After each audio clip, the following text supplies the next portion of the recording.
لماذا لا يستنكرون تمرد عائشة وطلحة والزبير وخروجهم إلى البصرة وسفكهم دماء المئات من المسلمين؟ يتحدث عن فتنة في بيوت الصحابة، يتحدث عن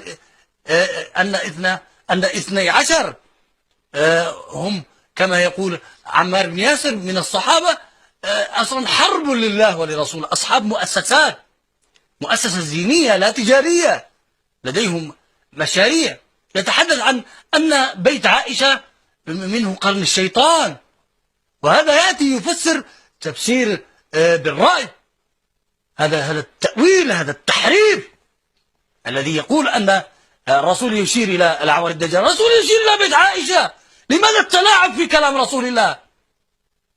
لا نريد أن نستنى بسنة اليهود والنصارى، يأتون إلى البشارات الصحيحة للنبي في التوراة والإنجيل، في الأنجيل، في سفر الرؤيا، في إنجيل يوحنا، في برنابا، ويفسرونها تفسير هكذا.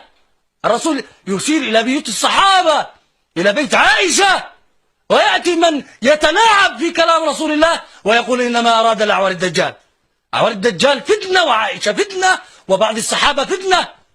هل نحن أحرص على من رسول الله على زوجته أم المؤمنين عائشة؟ الرسول يقول في أن هنا من هنا فتنة، لا يريد أن يقول أن عائشة قرن الشيطان، يريد يقول هنا فتنة، احذروا من زوجتي.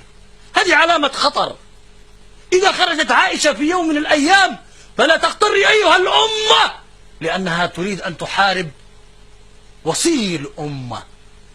الرسول يعرف أننا سنفتن. الفتنة هي من الافتتان، سنفتن لأنها لن يفتتن أحد بزوجة تعيش في القرن العشرين. الفتنة ستكون في زوجة النبي. سمعتوا هذا المنحط الواطي ابن المتعة ماذا قال عن أم المؤمنين رضي الله عنها وعن صحابة رسول الله؟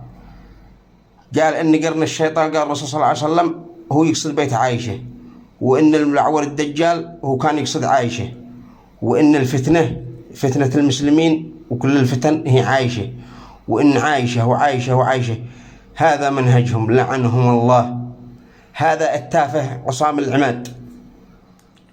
يجب علينا وعلى كل مسلم صاحب عقيدة أن يدلي بدلوه ضد هذا الفئة.